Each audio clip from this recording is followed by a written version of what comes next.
Olá e bem-vindos. Hoje a gente mergulha num sintoma que, olha, todo mundo que tem criança em casa conhece bem: o vômito. Com certeza. Parece algo simples, né? Ah, é uma virose.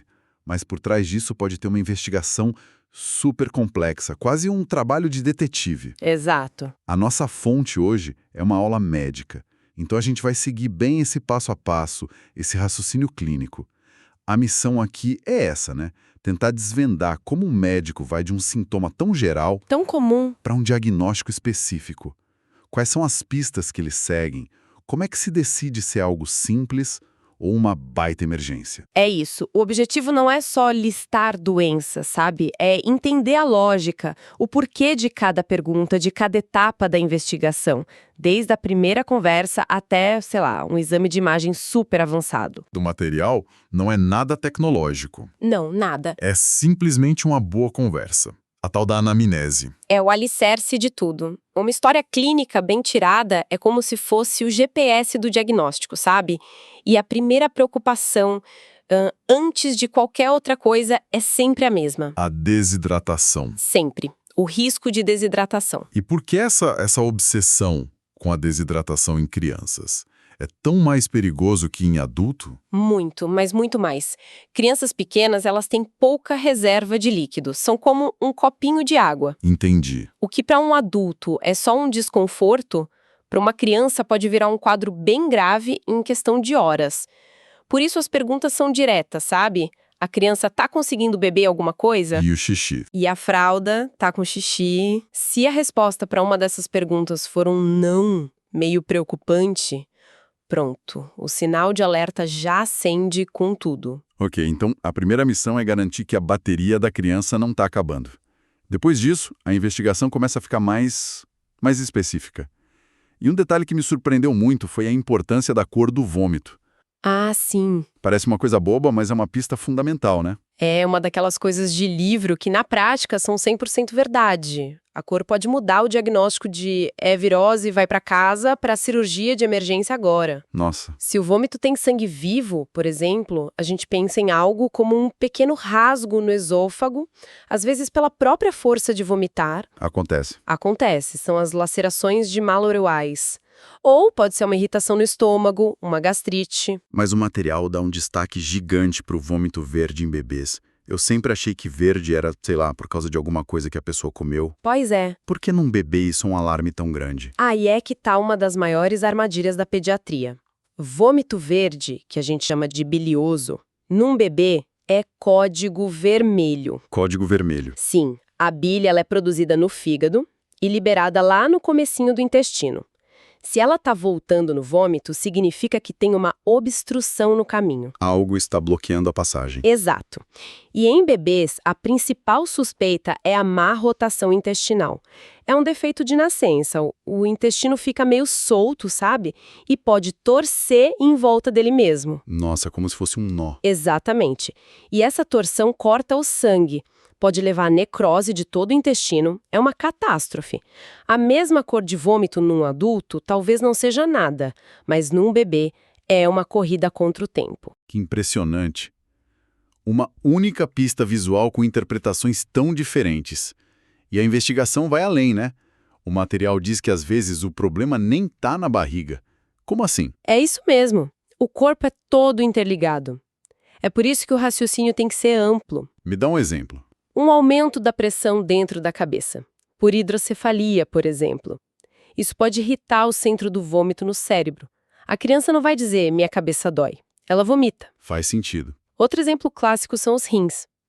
Uma infecção urinária, principalmente em bebês, pode se apresentar só com febre e vômito. A dor é difusa, a criança fica irritada e o sistema digestivo reage. Isso é muito contraintuitivo. Quer dizer que o médico precisa pensar no cérebro e na bexiga quando examina uma criança vomitando? E a questão do tempo? A duração, a frequência? Com certeza. Ajuda a separar o que é agudo do que é crônico. Uma gastroenterite viral, a famosa virose, é intensa, mas curta. Dura poucos dias. E se for mais longo? Se a criança vomita de vez em quando, há semanas, meses, aí o leque de hipóteses muda todo. A gente pensa em alergia alimentar, refluxo, até problemas metabólicos. Outro ponto sutil que o material destaca é a relação com a comida, o momento do vômito. Sim, é uma pista ótima sobre a localização do problema. Se o vômito é imediato, a comida mal desceu, o problema tende a ser mais alto, no esôfago. Ok. Se demora um pouco, tipo uns 20, 30 minutos, o estômago vira o suspeito principal. Agora, se o vômito vem 1 hora ou mais depois com muita dor, Aí o problema é mais pra frente. isso, o pâncreas entra na jogada. É o tempo que ele leva para ser ativado pela digestão, entende? Fascinante. E tem um último ponto que é o mais delicado de todos. O contexto da criança, a história social. O material cita um caso de vômito que, no fim das contas, era causado por um trauma na cabeça por abuso infantil. Isso é pesado. É um lembrete de que a medicina lida com pessoas, não com sistemas isolados. A causa de um sintoma físico pode não estar na biologia, mas no ambiente em que a criança vive. Isso exige uma sensibilidade, sabe? Uma atenção que vai muito além dos livros. Então, depois de coletar todas essas declarações, o médico detetive parte para a cena do crime, o exame físico. O que ele procura ao tocar e observar a criança? O exame físico é a hora de buscar as evidências materiais. Primeiro, de volta ao básico. Confirmar os sinais de desidratação, olhar a boca, se está seca, a pele, se perdeu elasticidade. Aquelas coisas clássicas. Isso. E tem um teste rápido e muito útil que é o enchimento capilar. A gente aperta a unha, ela fica branca e conta quanto tempo demora para voltar ao normal. Se demorar mais de 2, 3 segundos, a circulação já está sofrendo. E o exame do abdômen, que eu imagino que seja o foco principal. Exato. O grande objetivo aqui é diferenciar uma barriga inocente de uma gastroenterite de um abdômen agudo. Que é o termo para uma emergência cirúrgica. Isso. A gente procura sinais de peritonite, que é a inflamação daquela membrana que reveste tudo por dentro da barriga. Como se fosse um plástico filme super sensível que ficou inflamado. É uma analogia perfeita. Quando essa membrana inflama, qualquer movimento dói. A criança fica dura, imóvel, a barriga fica contraída. É o corpo tentando criar uma armadura para proteger a área. E ao examinar dá para perceber isso. Sim, a gente percebe essa defesa e a dor piora muito quando a gente aperta e solta a mão rápido. Isso me lembra apendicite. Mas por que dizem que é tão difícil diagnosticar em criança pequena? O apêndice não está no mesmo lugar? Tá, mas a capacidade da criança de comunicar o que sente é outra. Um adulto fala: "Doutor, a dor começou no umbigo e agora está aqui embaixo à direita." Uma criança de 3 anos só chora e não deixa ninguém encostar. O quadro é muito menos clássico. Entendi. Por isso, infelizmente, não é raro o diagnóstico ser feito tarde, quando o apêndice já perfurou. Imagino. E o exame não pode se limitar à barriga, por causa daquelas causas de fora que a gente falou? De jeito nenhum. Se a história tem qualquer coisa que sugira um problema neurológico, o exame neurológico completo é obrigatório. Checar reflexo de pupila, tônus muscular, a fontanela no bebê. A moleira. A molheira, isso. O corpo dá pistas em todo lugar. A gente precisa saber onde procurar. Ok, então já temos a história e o exame físico. Se o diagnóstico ainda não está claro, a próxima camada são os exames de laboratório. O que uma amostra de sangue ou urina pode revelar? Muita coisa. É quando a gente vai além do visível e analisa a química do corpo. Um exame de sangue básico, a bioquímica, já dá informações cruciais. A relação entre ureia e creatinina, por exemplo. Que funciona como uma impressão digital da hidratação no sangue? Exato. Se a ureia sobe muito mais que a creatinina, é sinal clássico de desidratação. O corpo tentando reabsorver toda a água que pode. Agora, se a creatinina está alta sozinha, o problema pode ser a origem de tudo, uma falha nos rins. Entendi. E o bicarbonato? O bicarbonato mostra o equilíbrio ácido-base. A desidratação geralmente deixa o sangue um pouco mais ácido. É a acidose. O bicarbonato cai. E isso é um sinal de gravidade. Pode ser.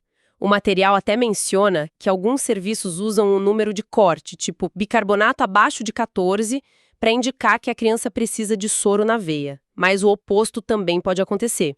A alcalose. O sangue fica básico. E quando isso acontece? O exemplo clássico é a estenose pilórica, em que o bebê vomita tanto ácido do estômago que o corpo todo fica alcalino. Faz todo sentido. E o exame de urina? Essencial em bebês. Um bebê não vai reclamar de ardência para urinar. A infecção urinária pode ser silenciosa, se manifestando só com vômitos e febre. É uma causa oculta muito comum. E outros exames? Depende da suspeita. Enzimas do fígado, do pâncreas, como a lipase, que hoje é mais específica que a milase, e, em adolescentes, nunca esqueceram um teste de gravidez. É impressionante a quantidade de conhecimento, de raciocínio clínico para conectar todos esses pontos.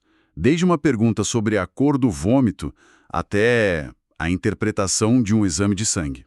Exatamente. E essa habilidade de integrar as informações é o que define um bom diagnóstico. É algo que se constrói com muito estudo e, principalmente, muita prática com casos, com questões. Falando em estudo e preparação, isso me lembra de uma coisa. Para quem está nessa jornada de aprendizado na área da saúde, ter as ferramentas certas faz toda a diferença. Com certeza. Se você é estudante e quer se preparar de verdade, entra agora em medicob.com.br, baixa o app e aproveita o maior banco de questões do Brasil, com provas anteriores de todas as instituições, questões comentadas, resumos práticos, aulas completas e flashcards prontos para revisar onde quiser. É uma forma de praticar exatamente esse tipo de raciocínio que estamos discutindo. Uma excelente observação. A prática com cenários reais, mesmo que em formato de questão, é fundamental. Agora, voltando à nossa análise, se depois da conversa do exame físico e dos laboratórios a dúvida ainda existe, a gente precisa olhar por dentro. Aí sim, é a hora da tecnologia de imagem. Perfeito, então, chegamos aos exames de imagem. Se a suspeita é de algo físico, estrutural, como um bloqueio, aí é o próximo passo. Qual exame escolher? A escolha depende totalmente do que a gente está procurando. O mais simples, o raio-x de abdômen, pode dar pistas gerais. Ele mostra se tem ar onde não deveria, o que indica uma perfuração. Entendi. Ou se o intestino está muito distendido, cheio de líquido, como numa gastroenterite forte. E aqueles exames onde a criança bebe um contraste? Esses são os estudos contrastados à seriografia. São ótimos para avaliar a arquitetura do sistema digestivo. Naquela suspeita de má rotação intestinal que a gente falou, é esse exame que vai desenhar o caminho do intestino e mostrar se ele está no lugar certo ou não. Mas parece que o grande protagonista na pediatria hoje é o ultrassom. Por quê? Porque o ultrassom é poderoso e, o mais importante, é seguro. Não tem radiação. Ele é o padrão ouro para diagnosticar a estenose pilórica e a intussuscepção. O que é intussuscepção? É quando uma parte do intestino entra dentro da outra como um telescópio se fechando, sabe? E o mais interessante é que a habilidade dos radiologistas com ultrassom evoluiu tanto que eles já conseguem diagnosticar até má rotação com ele. Que antes era só com raio-x. Exatamente. E a tomografia computadorizada? É um exame tão comum em adultos. Por que tanto cuidado em crianças? Fantástico, mas usa uma dose de radiação muito alta. E em crianças, isso é pior. Muito pior. As células delas estão se multiplicando num ritmo frenético. Expor essas células à radiação aumenta a longo prazo o risco de desenvolver câncer. O risco é pequeno, mas é real. Por isso, a tendência é evitar tomo sempre que tiver uma alternativa, como o ultrassom. E a ressonância magnética entra como uma dessas alternativas mais seguras. Exatamente. A ressonância é descrita no material como uma ferramenta em evolução.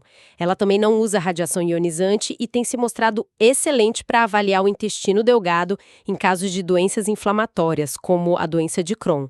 Dá um detalhe incrível de forma segura. Que jornada! Fica claro que diagnosticar a causa do vômito numa criança é um processo, incrivelmente metódico. Começa com as ferramentas mais humanas, a escuta, o toque. Sim. E só avança para a tecnologia quando é indispensável. O foco é sempre duplo: controlar o risco imediato, a desidratação, e ao mesmo tempo não deixar passar uma emergência disfarçada. O que é fascinante nisso tudo é como esse processo revela a total interconexão do corpo. Um sintoma que se manifesta no estômago pode ter a raiz no cérebro, nos rins ou até no ambiente social. É verdade. Isso nos força a ter uma visão integrada do paciente, a nunca olhar para um sintoma de forma isolada, mas como uma peça de um quebra-cabeça muito maior. Perfeito. E para finalizar, a gente falou bastante sobre essa tendência de se afastar da tomografia pelo risco da radiação. Isso abre uma porta para uma reflexão interessante. Qual? Considerando essa evolução rápida de tecnologias mais seguras, como o ultrassom e a ressonância, como que vai ser esse processo de diagnóstico daqui a, sei lá, 10 anos? Uma ótima pergunta. Quais exames que hoje são padrão podem se tornar obsoletos? E que novas ferramentas, talvez ainda mais precisas e seguras, podem surgir para investigar o que aflige as crianças? Fica aí o pensamento.